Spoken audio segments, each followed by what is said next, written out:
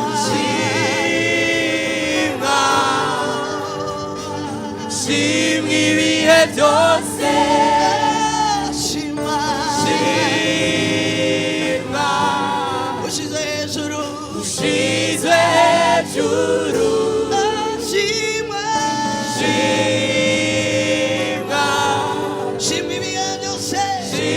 ibihe byose shimwa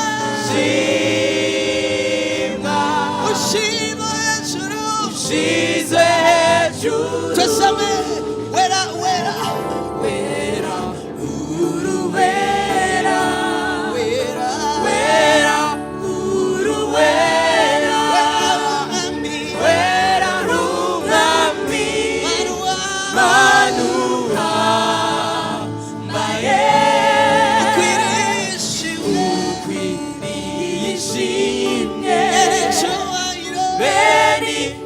cyubahiro mwami wakire aya mashimwe shimwa ibihe byose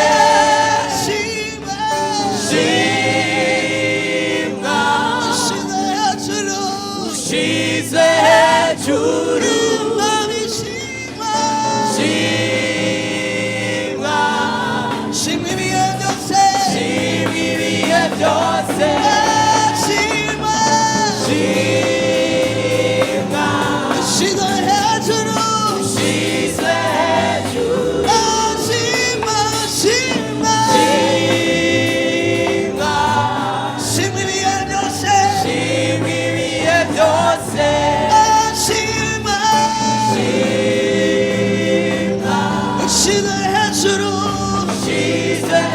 amazi yacu shima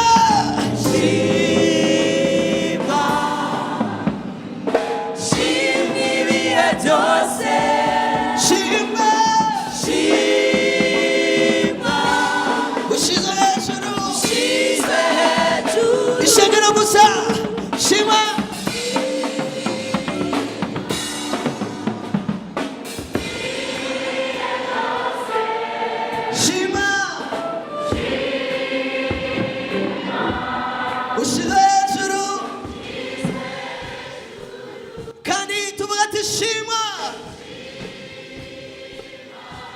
shima ibihe byose shima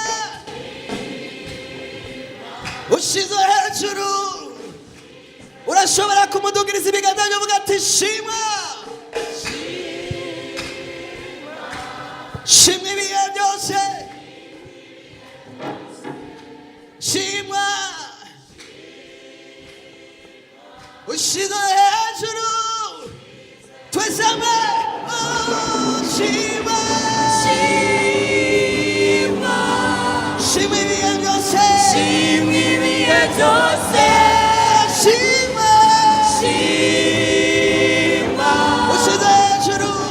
ushize hejuru amashyi menshi kwa Yesu.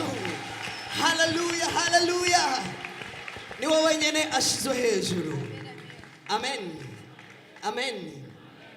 Mwisi hariho abantu bahambaye, hari abantu benshi bitwa ko bashoboye tuzi, ariko hari igihe hagera igihe ugasanga bananiwe, ugasanga hari ibyo badashoboye gukora. Ariko iyi Mana dushima, iyi Mana dutazira, ni Imana itigera inanirwa na rimwe. Haleluya, haleluya. Abantu benshi mu buzima bwabo iyo bari kubakora ibyiza akenshi usanga batoranya ku butoni, ariko Imana yacu ni Imana yasanze hariya ku isumo, ni Imana yagusanze hariya mu buto bwawe, ni Imana yagusanze hahandi nyene hamwe hakera kandi hakomeye adasanzwe. Imana yagusanze duko yagukuye mu byaha. Haleluya, niyo Mana dushima. Ni niwe mwami ukuganza no kwiwe joro nise nezerewe zinagiwe ashizwe hejuru mama ashizwe hejuru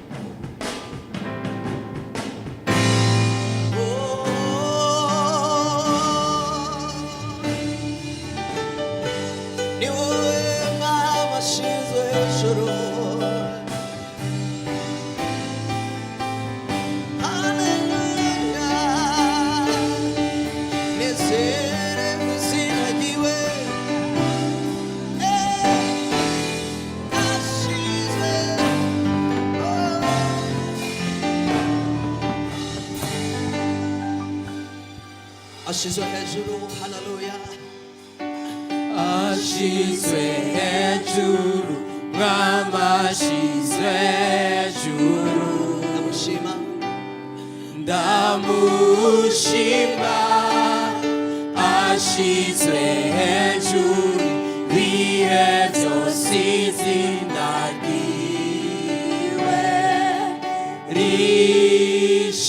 rishimwe niwe mwami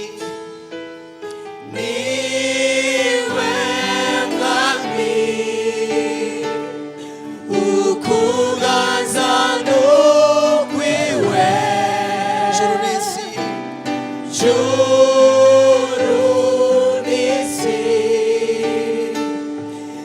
nezerewe izina ryiwe ashizwe hejuru mwami ashizwe hejuru ashizwe hejuru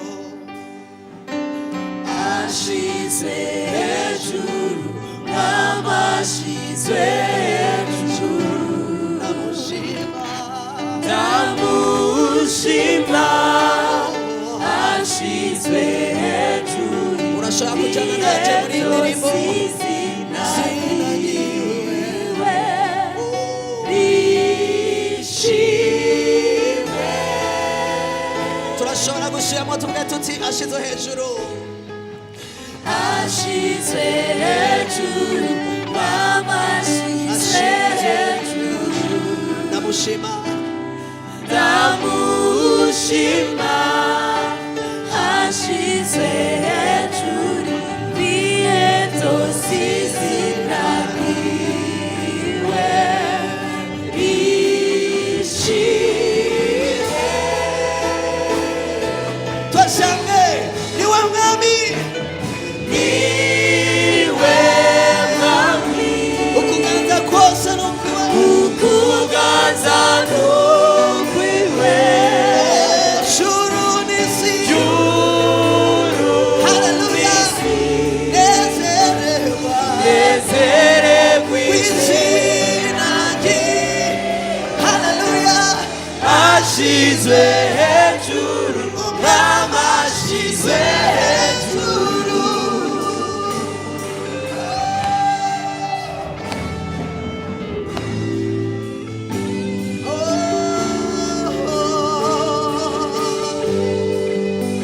ukuganza no kwiwe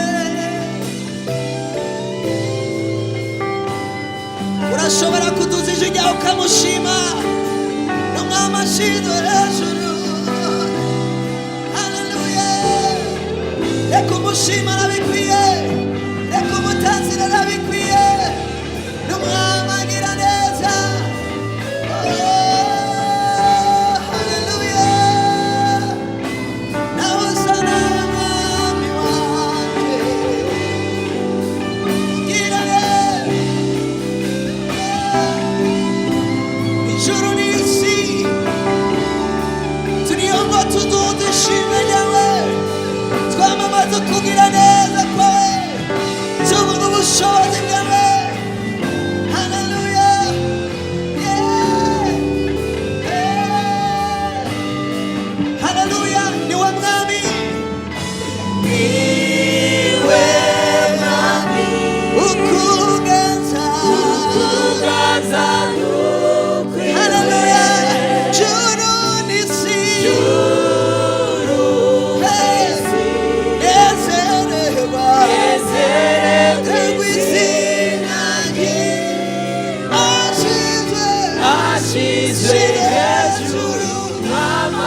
ashizwe hejuru niwe mwami niwe mwami ukuganza n'ukwiwe joro n'isi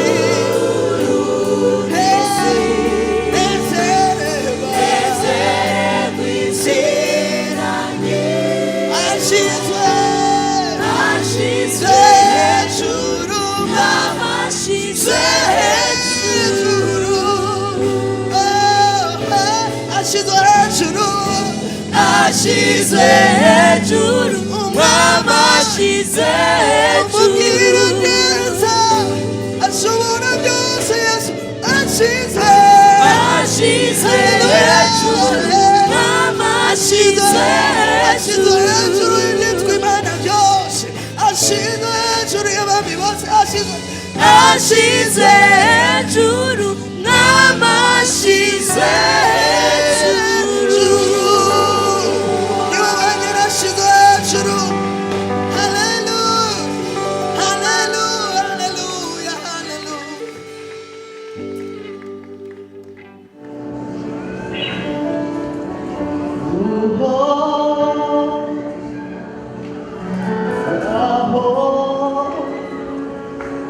No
tumukomera amashyi menshi Yesu.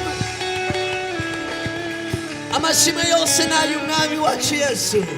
Haleluya, haleluya, haleluya.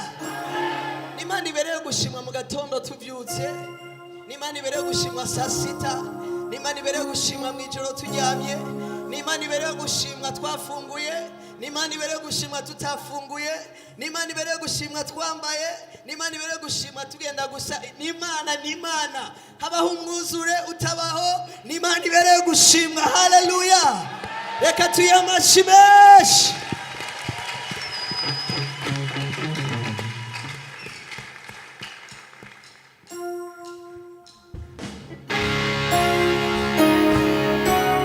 Amashyi yacu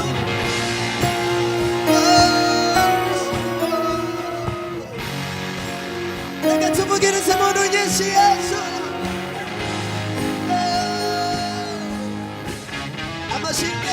Amashyi n'ay'umwa dufatanije hamwe utazi. Amashyi n'ay'umwa irimba haleluya kubw'umwa icyubahiro cyose n'icumwa. Amashyi n'ay'umwa, amashyi n'ay'umwa dufatanije hamwe utazi. Amashyi yacu n'ay'umwa irimba haleluya kubw'umwa icyubahiro cyose n'icumwa. Amashyi n'ay'umwa, amashyi n'ay'umwa dufatanije hamwe utazi. Amashyi n'ay'umwa irimba haleluya kubw'umwa icyubahiro cyose n'icumwa. Amashyi n'ay'umwa,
amashyi n'ay'umwa dufatanije hamwe utazi. Amashyi n'ay'umwa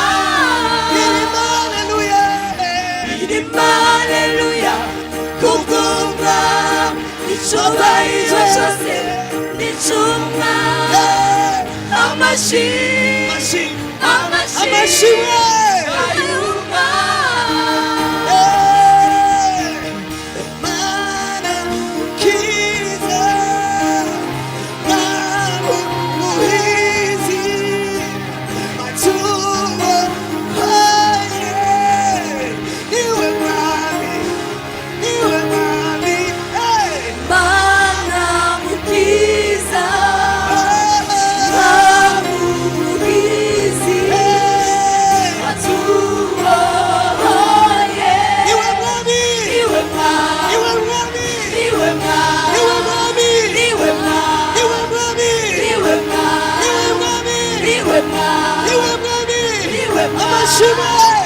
amashimwe nayumva dufatanije hamwe gutazira amashimwe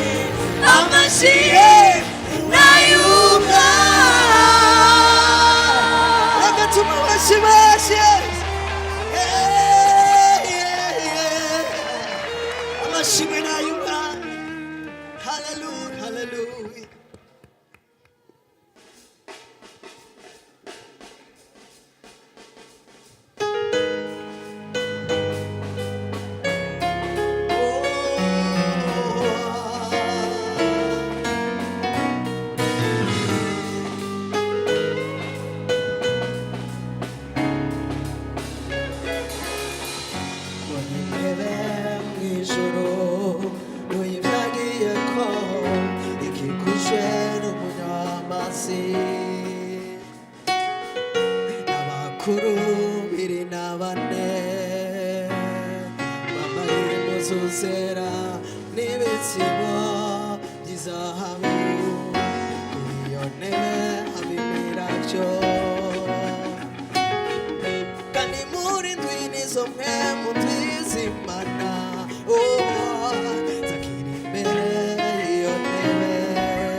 Manishim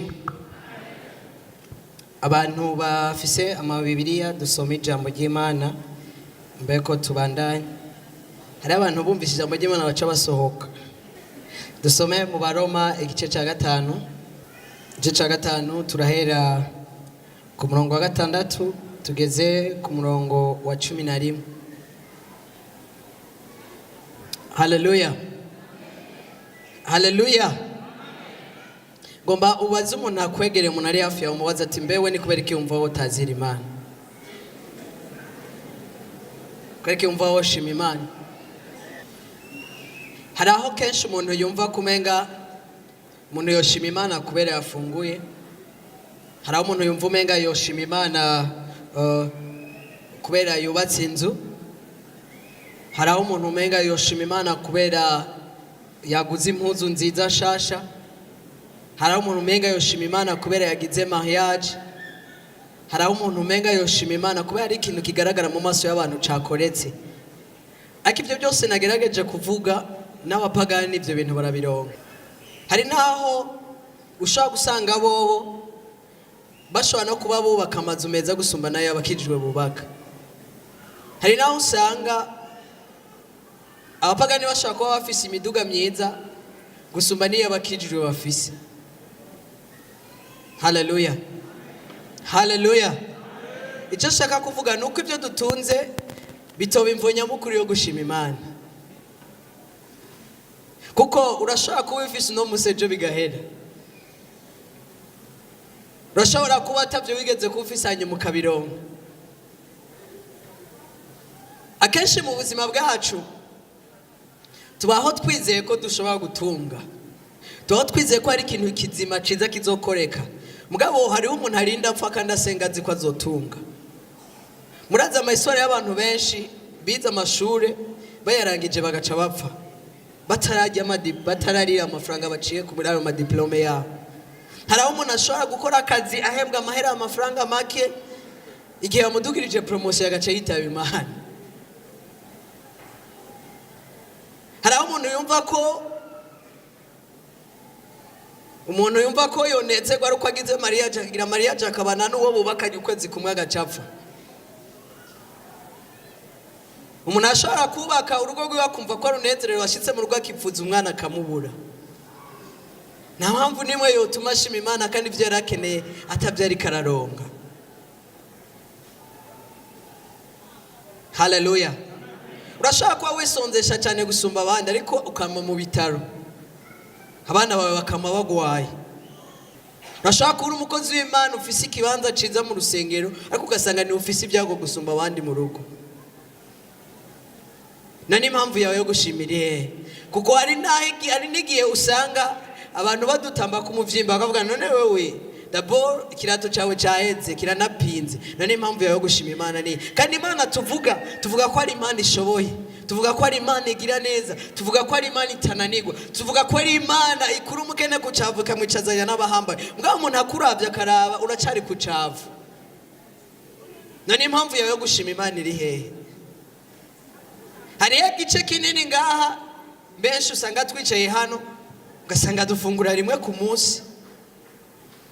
Hariho n'umuntu avuga ati naho nza gutandazi ko atabyunza kuronka. Mugabo je nkagoma nabwira shima Imana, shima Imana. Ugabo kagaruka kiyombe none uyu petit sasa ambwira nduzi ibiganza shima Imana ntazi ko mpava ndaruhusa. Haleluya, haleluya. Hariho kenshi mu buzima bwacu impamvu yo gushima Imana by'ukuri idahagaze by'ukuri ku mutima wo gushima, ariko uhagaze ku mikate Imana yatugaburiye. Ariko hari igihe itagaburira. Ko Yesu yarabajije abigishwa yo mbega mwebwe nigiki gituma munkurikira? Kuko yari yamaze kubona ko mu mitima yabo ico bakeneye n'imikate yahora bihera. Rero hari abantu benshi twinjiye mu idini kuko batubwiye ko Imana yacu ari nziza, ari umutunzi wa byose, hari umunsi zo duhezagire kaduha imodoka kaduha amazu, ariko hari igihe uzopfatana ivyo uraronka. None ishimwe ryawe ntirizokigera ribaho mu buzima bwawe. Arabajene benshi nkuko kwiwanje twifuza kuzogira mariage, ariko je navuze nti hari naho byoshika sindanamuronka sindanagira iyo mariage. None nzoca mfa narashima Imana. Ndashaka no kugira mariage ashitse mu rugo nkabura umwana, canke tukagira mariage ashitse mu kwaga cayipfira, sinzigera nshima Imana. Haleluya, haleluya. Urashaka kubaka inzu nziza wayihejeje neza ukanezerwa, ukazumva kura iraje gaciturira yose igasha n'ibintu byose birimo. none wewe ngaho ishimwe ryawe rizozana na hehe? Urashobora kugira mariage n'umusore yagukunze akakubwira amajambo meza, ushitse mu rugo mukabana ugaca ubona atanguye kukuvanga hanze. Mwisho gihe ishimwe ryawe rizozana na hehe? Amen. Hallelujah. Reka dusome ijambo ry'Imana. Tugifise intege nke mu gihe gikwiye Kristo yapfiriye abatubaha Imana. Ko ari bigoye ko umuntu apfira umugororotsi, umunyangeso nziza kumbure umuntu yotinyuka kumufira. Ariko Imana yatweretse urukundo rwayo idukunda kuko Kristo yadupfiriye tukiri abanyabyaha. Nuko none tumaze gutsindanishirizwa n'amaraso yiwe, tuzorushiriza guheshwa nawe gukizwa uburake bw'Imana. Ko tujujwe n'Imana n'urupfu rw'umwana wayo, tukiri abansi bayo, none tumaze kuzura nayo, ubugingo bwiwe buzorushiriza kudukiza. Kandi si ibyo byonyene, ariko ikindi tunezerererwa Imana kubw'umwana wayo Yesu Kristo yaduhesheje kuzura nayo. Imana ishimwe cyane.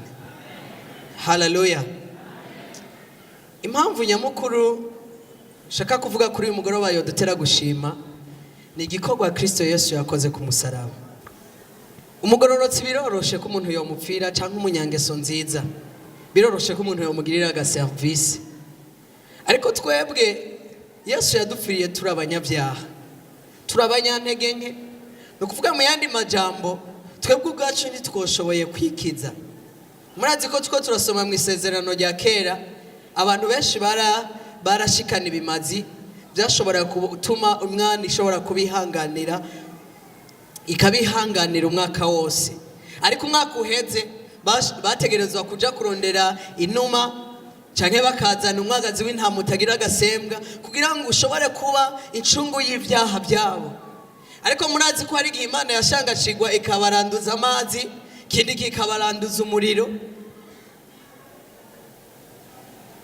Kumbure twebwe iyo Imana igumirandura urungano rw'iwacu ntigwari gushikirwa ngo rubeho. Ariko ico Kristo Yesu yakoze, Yesu yaje kudupfira turi abanyabyaha. Hallelujah. Yesu yadupfiriye turi abanyabyaha. Nitwari tubereye, nitwari tubikwiriye, twari abo gupfa rubi. Kandi ijambo rya mbere ritangura rivuga ngo twari abanyantege nke. Abanyantege nke. Ni ukuvuga mu yandi majambo, turashaka kuba dufise amaposte meza, turashaka kuba tuva mu miryango myiza, turashaka kuba dufise uburyo bushoboka, mugabo mu maso y'Imana tuguma tugaragara turi abanyantege nke kuko twebwe ntidushoboye. Ariko icadukijije nuko Kristo Yesu yemeye kuva mu ijuru akaza mu isi kugira ngo jewe na wewe adukize. Hallelujah. Hallelujah. Hallelujah. Hallelujah. Agakiza ka Yesu Kristo karatangaje. Haraho kenshi mu buzima bwacu tubona kumenga ibyiza hari habo bibereye, hari habo bikwiye. Haraho kenshi mu buzima bwacu tubona kumenga nakaniwe yarakwiye kwicara muri irya poste. Haraho tubona kumenga mu buzima bwacu nakaniwe yarakwiye gufata kijya kibanza. Haraho tubona mu buzima bwacu kumbure nakaniwe yarakwiye kuba hajya ahantu. Ariko Imana yacu kuko ari Imana nziza, kuko ari Imana igira neza, yaduhisemwe tutabereye. Kandi no mu maso y'abantu hari abantu wamenga nibo kubahutse kuduha ikibanza. Mu kwezi k'umunani je nzoja ruguru mu minyaganyaga gukorayo ibi byatuwe. Ng'abantu tuko turabivugana bakambwira bati none akore kuhisemo kuja ruguru kandi wari wamaze gushika mu gisagara. Tubwe turi ngaho i Bujumbura turafise akajye ko kuronka, akajye ko kumva ubutumwa bwiza. Mugabo ruguru hari abantu bagowe, hari abantu bagisenga kiranga, hari abantu bagisenga ibigirwamana, hari abantu batarumva n'uwo Kristo Yesu kuko batigeze baronka akaryo. Reka nakubwire, biraryoshe kuza guhagarara ku itapi isa gutya, biraryoshe vraiment dume, biraryoshe n'ukuri kuza ahantu hasa neza gutya, hari amakaro, hari abantu bambaye neza gutya, biraryoshe. Ariko icyo Kristo Yesu yakoze gitandukanye n'icyo twe twiyumvira ko dushaka kuba, kuko Kristo Yesu yadusanze hariya. Nababwiye ko je yumva ni kwisumo tujanye mu Ruyigi dusize kuri centre, ndababwiye iyo duca tujya aho baca baruha akavuga teka twisubire i Bujumbura tuzoza kukuramutsa hanyuma. Ariko Kristo Yesu akaza akagusanga kwisumo, mbwari abava hirya nyene yo kwisumo, akagusanga kwisumo akakugirira neza. Nimore rero benshi bibaza ngo ndumutaunere, ndi umuntu wa ruguru cyane, ariko Yesu akagusanga hiyo nyene akakugirira neza, akakugira uwondo uyu munsi. Hallelujah, amen. Yesu arasanga umupatro mu biro vyiwe akamuhindura, akamugirira neza.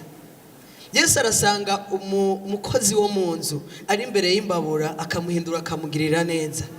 Yesu arasanga umutimbayi ari mwibarabara atamuntu n'umwe amwitayeho, ahubwo yiteze icyo abantu bashaka kumuha, akamukora, akamugirira neza. Yesu ku ruhande rwose n'ubuzima bwawe bwose urimo nicyo yaje gukora kugira ngo jewe na wewe adukize. Hallelujah. Kuko abana b'abantu ntavyo boshoboye. Reka nakubwira ikintu kimwe, hari aho twebwe mu buzima bwacu tubona ko abahiriwe n'abafise amafaranga, ariko hari abantu baririra mu mafaranga bakayavamo bakagaruka bakakira Yesu Kristo kugira ngo baronke amahoro. Hari aho dushobora kubona abantu bari kubagira mu miduga myiza tukimvira ko umenga ubuzima ni buryo, mugabo hari abantu bazisiga muhira bakarondera ikintu gishobora kubakiza, avuga ati nimutubwire niba uwo Yesu ashobora gutanga ubuzima twumve ko ubuzima bwacu bwogaruka. Donc umuntu aronka amafaranga menshi niko ajyama amasaha make, kuko akora cyane akazorinda apfa kirika arakora, nta mwanya wo kuruhuka afise. Kandi wamenga ahubwo umuntu arose amafaranga nayo kujya akaruhuka akamererwa neza. Rero araho mu buzima bwacu ibyo tubona kumenga nibyo byozana amahoro mu buzima bwacu, by'ukuri siyo mahoro, ariko amahoro yacu ni Kristo Yesu. Kuko Kristo Yesu yadukijije, umunezero wacu cyangwa gushima kwacu ni guhagaze ku vyari karaduha uyu munsi, ni guhagaze ku muzu twambaye, ni guhagaze ku mazu tubamwo, ni guhagaze ku byo dutunze, ariko guhagaze ku gakiza Kristo Yesu yaduhaye.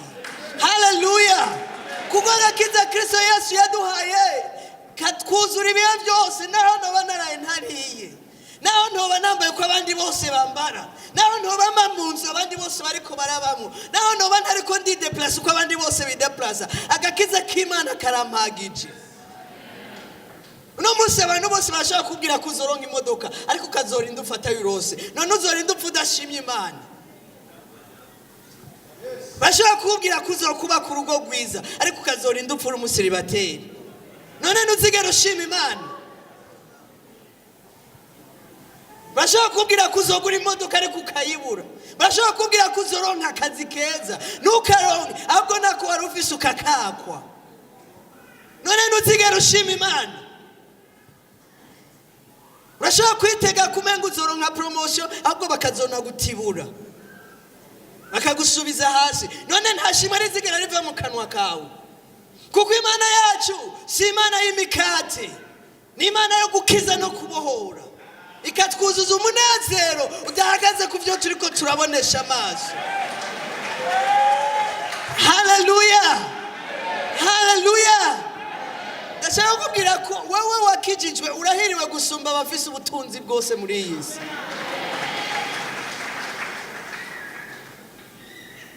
Hari umudamu nkunda kwiga ko cyane, mu mbabarire benshi baramuzi, amudamu yitwa Odeta, yari umusenzi ngaha, yarize kuri Hope araheza, yari umusenzi yigisha neza, hanyuma hejeje kwiga neza, hejeje twese tukavuga ati rero Odeta agiye gukora umurimo w'Imana neza. Imana ishavuga ne ingo wewe ahubwo aca aripfira, kandi mu maso y'abantu tukavuga ati no Mana kubera ntiyari bwagire, hari yageze ko arira diplome, hari yageze bwana ko ibintu bigenda neza, ariko Imana yavuga no mwebwe uko mubona jewe siko mbona, kuko mwiyumvira siko niyumvira, harageze ko ndamwakiye.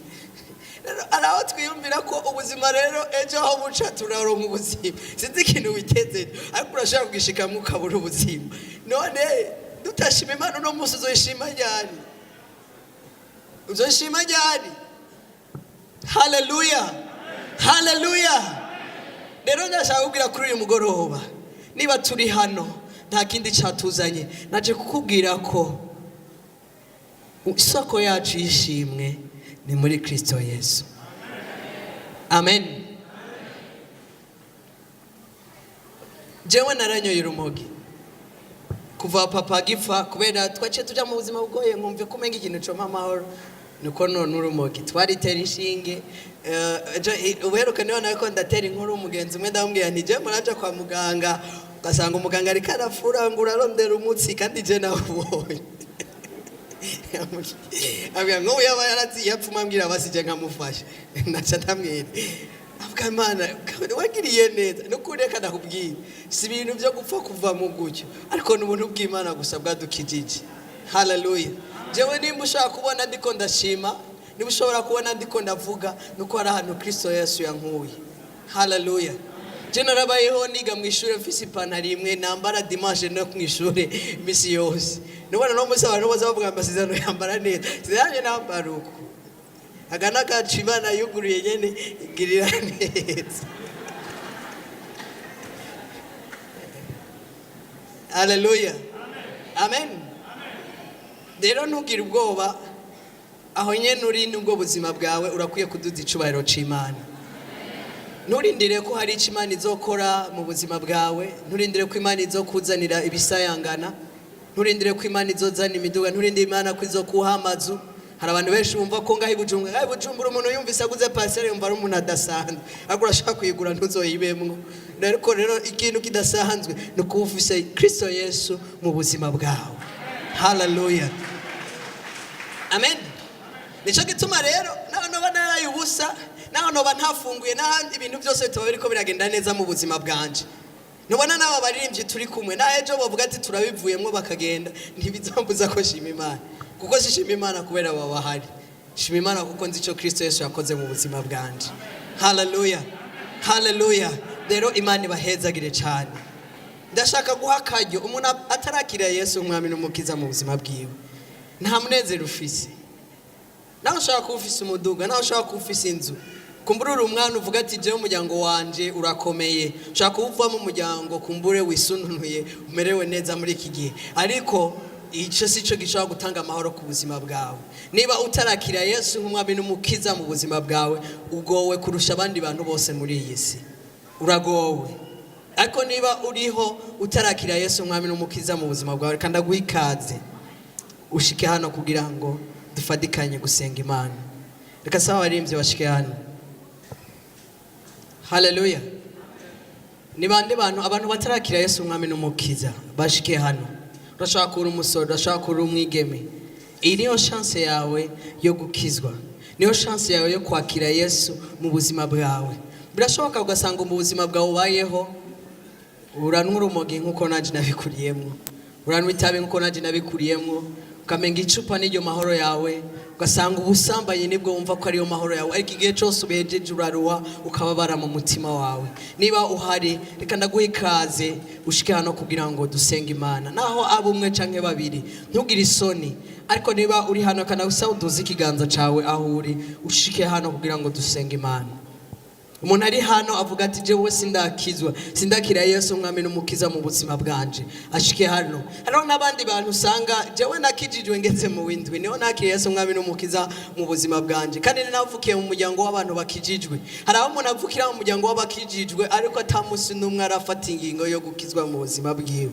ushaka kuri hano niba uriho uvuga ati je no kuri numva uyu munsi shaka gushikiriza ubuzima bwanje Kristo Yesu niba uhari kandi agusauduza ikiganza cawe ntugire isoni ryawo mwicaranye ntugire isoni ryawo muri kumwe ariko niba uhari reka ndagusauduza ikiganza cawe aho uri ushike hano tugusengera Imana hari naho uyu munsi utosubira kubona hari naho inyuma y'isaha igihe nk'iki cyo kuronka akaryo nkaka utazosubira kukibona ariko niba uhari reka ndagusauduza ikiganza cawe niba uri wicaye hejuru canke niba wicaye hasi ndabona hari inyuma reka ndabasabe bahaguruke, reka muhaguruke, ndabona hari inyuma. Dusabe protokoli idufashe bari abantu bari ari inyuma, idufashe bahaguruke. Reka sabe protokoli idufashe begere hano.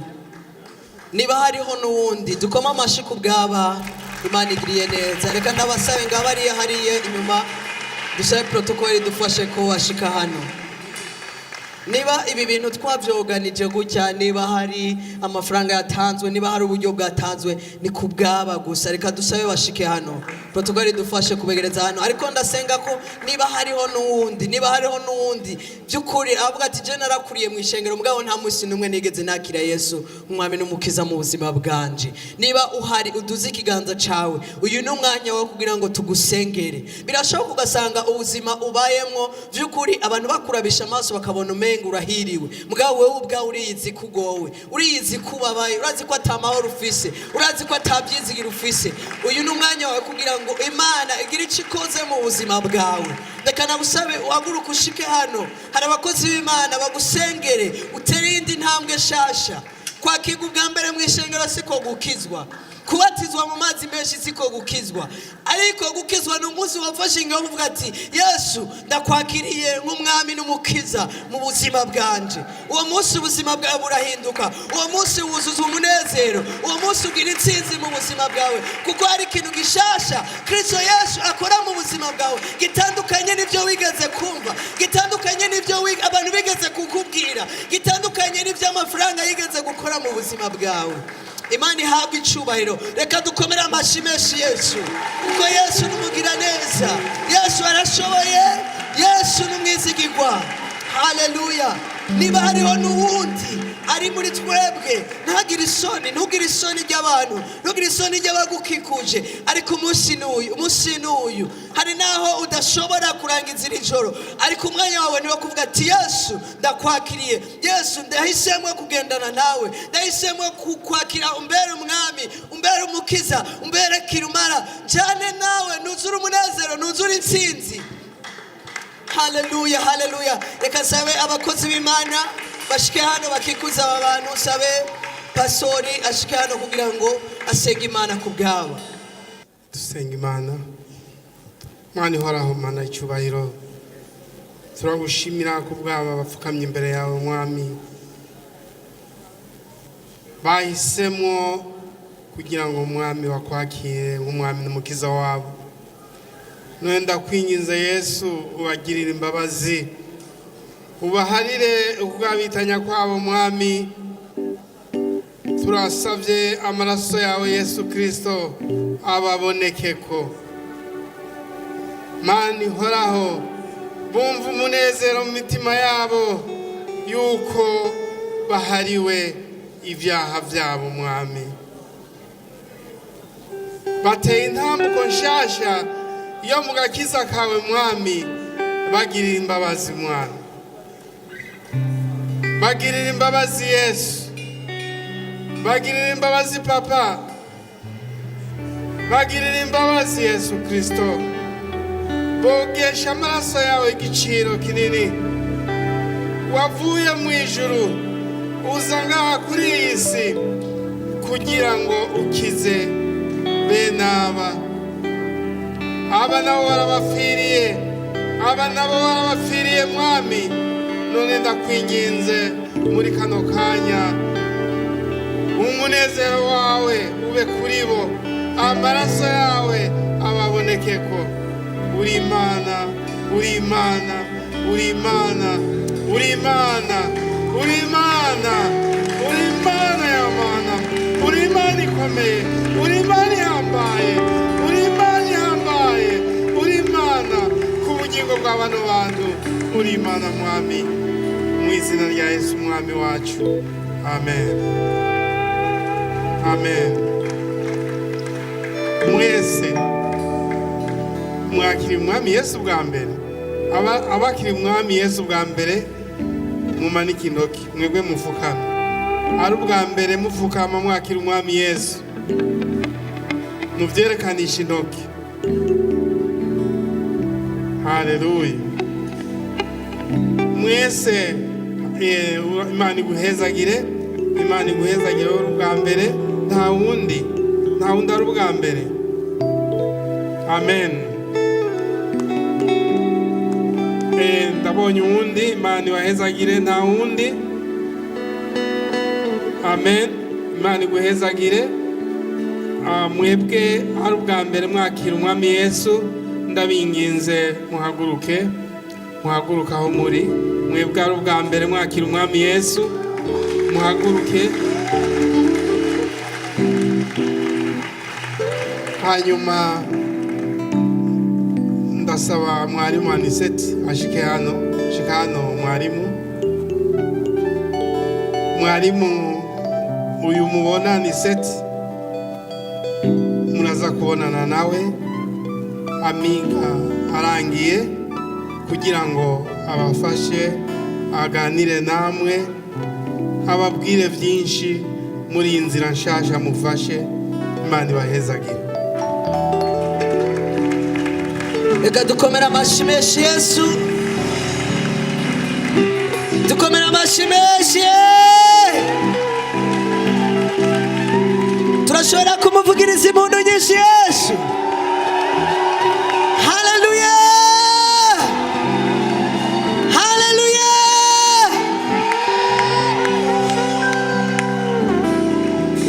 Reka nawe duhaguruke.